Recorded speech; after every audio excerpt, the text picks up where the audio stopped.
नमस्कार, नवभारत टाइम्स के special show lunch के पंच में आपका स्वागत है। आपके साथ मैं हूं विनीत त्रिपाठी। भारत और अफगानिस्तान में तालिबान सरकार के बीच संबंध मजबूत हो रहे हैं। तालिबान शासन के विदेश मंत्री अमीर खान मुत्ताकी भारत यात्रा पर हैं। आज उन्होंने एस जयशंकर से मुलाकात की और दोनों के बीच बातचीत भी हुई।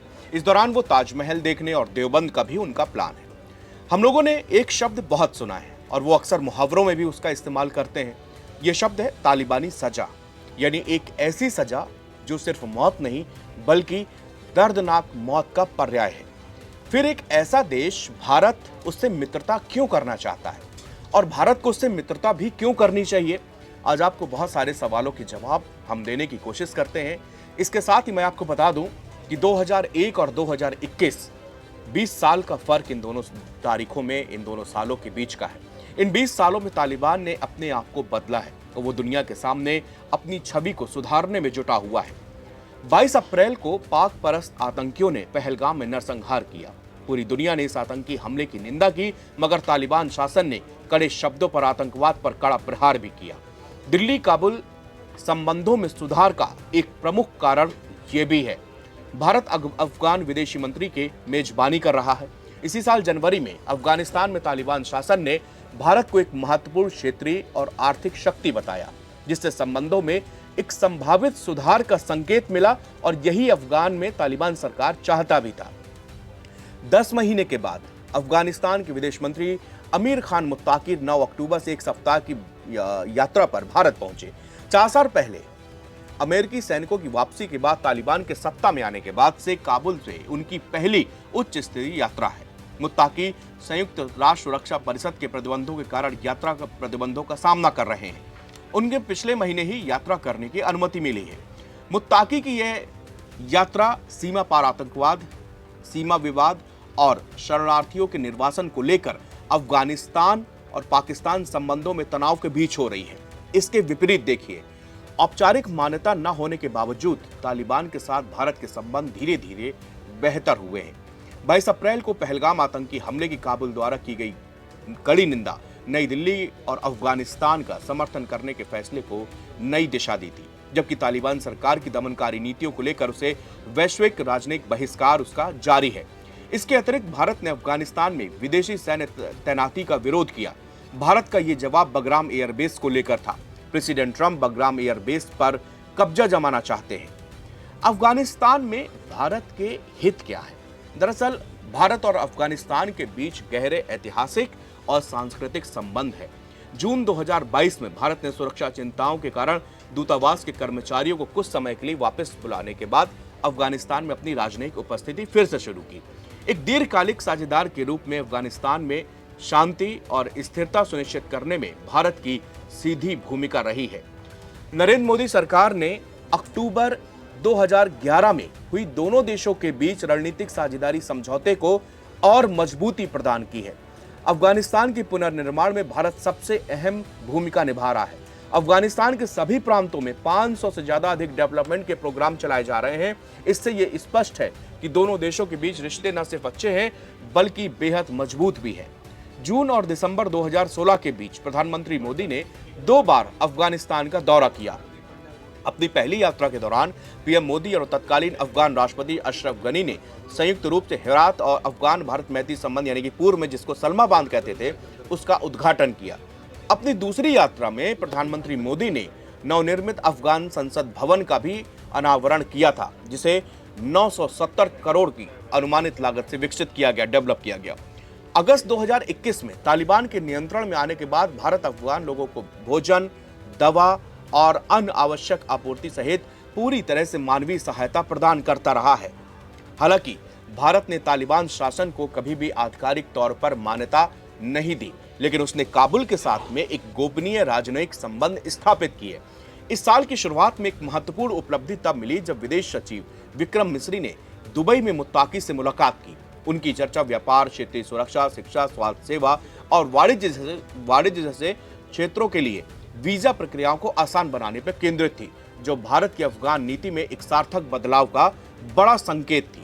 भारत का एक प्रमुख रणनीतिक लक्ष्य ईरान के चबाहार बंदरगाह को अफगानिस्तान के लिए एक वैकल्पिक व्यापार मार्ग के रूप में उपयोग करना है। इससे काबुल की पाकिस्तान पर निर्भरता कम होगी और भारत की क्षेत्रीय उपस्थिति वहां पर और बढ़ेगी। हालांकि प्रेसिडेंट ट्रंप के शासनकाल में फिर से लगाए गए अमेरिकी प्रतिबंधों ने भारत के बंदरगाह के विकास और अफगानिस्तान तथा मध्य एशिया के साथ व्यापार का विस्तार करने के प्रयासों में बाधा डाली। फिर भी भारत और अफगानिस्तान के नए रिश्ते पाकिस्तान को चुनौती दे रहे हैं। काबुल तेजी से अंतर्राष्ट्रीय साझेदारी की तलाश में है, वहीं पाकिस्तान को अपनी पारंपरिक कूटनीतिक पकड़ खोने और क्षेत्रीय अलगाव का सामना करने का जोखिम भी है। पाकिस्तान इस बात से हताश है कि उसके दो दुश्मन आपस में एक बहुत अच्छे दोस्त बनते जा रहे हैं, लेकिन हम वो काला अध्याय भी नहीं भूल पाते। 1999 का कंधार हाईजैक। अफगानिस्तान में पहली तालिबान सरकार के साथ भारत के संबंधों को गंभीर रूप से इस कंधार हाईजैक के बाद तनावपूर्ण बन गया, जिसने अपहरणकर्ताओं को शरण दी थी। 24 दिसंबर 1999 को काठमांडू से नई दिल्ली जा रहे इंडियन एयरलाइंस के विमान IC-814 का पाकिस्तान स्थित आतंकवादी ग्रुप हरकत उल मुजाहिदीन के 5 आतंकवादियों ने हाईजैक कर लिया। विमान को आखिर में कंधार ले जाया गया। उस समय तालिबान के नियंत्रण वाला वो शहर था। भारत को सैन्य सहायता देने के बजाय तालिबान ने आतंकियों और भारतीय वार्ताकारों के बीच में एक मध्यस्थ की भूमिका निभाई। तालिबान के साथ कोई औपचारिक राजनयिक संबंध न होने के कारण नई दिल्ली को सीधी बातचीत करने के लिए मजबूर होना पड़ा। तत्कालीन विदेश मंत्री जसवंत सिंह ने कंधार में अपने अफगान समकक्ष से मुलाकात की और जैश ए मोहम्मद के नेता मसूद अजहर सहित 3 आतंकवादियों को सौंप दिया गया। इस घटना ने तालिबान के प्रति नई दिल्ली के अविश्वास को और भी ज्यादा गहरा कर दिया और भारत ने फिर अहमद शाह मसूद, बुरहानुद्दीन रब्बानी और अन्य नेताओं के लीडरशिप वाले तालिबान विरोधी उत्तरी गठबंधन को समर्थन देना शुरू कर दिया था। पाकिस्तान, जो कभी अफगान तालिबान का एक प्रमुख समर्थक था, अब खुद को तेजी से हाशिए पर पाता है। इस्लामाबाद के इस दावे के बीच कि काबुल तहरीक तालिबान पाकिस्तान को पनाह दे रहा है, दोनों देशों के बीच में संबंध बिगड़ गए हैं। एक ऐसा आरोप जिसका अफगान अधिकारी, अफगान सरकार खंडन करते हैं। हाल के वर्षों में टीटीपी ने बलूच विद्रोहियों के साथ मिलकर खैबर पख्तूनख्वा और बलूचिस्तान में पाकिस्तानी सुरक्षा बलों पर हमले और टारगेट किलिंग तेज कर दी है। पिछले महीने पाकिस्तान के उत्तर पश्चिम खैबर पख्तूनख्वा प्रांत में झड़पों में 19 सैनिकों के मारे जाने के बाद पाकिस्तान के प्रधानमंत्री शहबाज शरीफ ने सीमा पार हमलों में अफगानिस्तान की संलिप्तता का आरोप लगाया। वैचारिक रूप से जुड़ा होने के बावजूद टीटीपी एक अलग आतंकवादी ग्रुप है जिसे पाकिस्तान ने प्रतिबंधित किया है।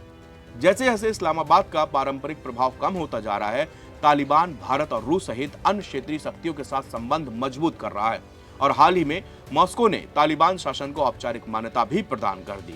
इस बदलते समीकरण में काबुल के साथ भारत के नए रिश्ते एक सतर्क और रणनीतिक कूटनीतिक दृष्टिकोण को दर्शाता है। हालांकि कुछ एक्सपर्ट्स चेतावनी भी देते हैं कि भारत को तालिबान का समर्थन करने वाले के रूप में देखे जाने से बचना चाहिए, खासकर इस ग्रुप की दमनकारी नीतियों को देखकर, खास तौर से महिलाओं के प्रति इस तालिबान का जो रुख है उसको देखते हुए भारत को इससे बचना चाहिए। पाकिस्तान ने ऑपरेशन सिंदूर के दौरान भी एक नाकाम कोशिश की। पाकिस्तानी सेना के प्रवक्ता ने कहा कि भारत की एक मिसाइल अफगानिस्तान में जा गिरी। 10 मई को सीज फायर के बाद पाकिस्तानी सेना के स्पोक पर्सन ने आरोप लगाया कि भारत पूरे क्षेत्र में युद्ध भड़का रहा है और कहा कि भारतीय मिसाइल ने अफगानिस्तान को टारगेट किया। अफगानिस्तान के रक्षा मंत्रालय ने बिना देर लगाए इस आरोप का पुरजोर तरीके से खंडन किया। विदेश सचिव विक्रम मिस्री ने इस दावे को खारिज करते हुए याद दिलाया कि अफगान लोग अच्छी तरह जानते हैं कि इस देश ने बार बार उनके नागरिक बुनियादी ढांचे को टारगेट किया है और उससे कितने नागरिक हताहत हुए। यह परोक्ष रूप से दिसंबर 2024 में अफगानिस्तान में पाकिस्तान के हवाई हमलों का संदर्भ था, जिसमें कई नागरिक मारे गए। जहां पर भारत अफगानिस्तान को अपने पक्ष में करने के लिए सावधानी पूर्वक आगे बढ़ रहा है, वहीं नई दिल्ली ये भी सुनिश्चित कर रहा है कि अलकायदा, इस्लामिक स्टेट, लश्कर-ए-तैयबा और जैश ए मोहम्मद जैसे प्रतिबंधित संगठन पाकिस्तान की तरह अफगानिस्तान की धरती का इस्तेमाल दहशतगर्दी के लिए ना कर पाए। 1999 और 2001 से जो रिश्ते भारत और तालिबान अफगानिस्तान के बीच बिगड़े थे, उसके बाद से जब तालिबान 2.0 यानी दूसरा रिजीम आया 2021, जब गनी को वहां से जाना पड़ा और तालिबान ने वहां पर कब्जा किया, उसके बाद से अब भारत और तालिबान के रिश्ते धीरे धीरे सही लेकिन पटरी पर लौट रहे हैं और पाकिस्तान के लिए बहुत बड़ा चिंता का सबब भी है। शुक्रिया।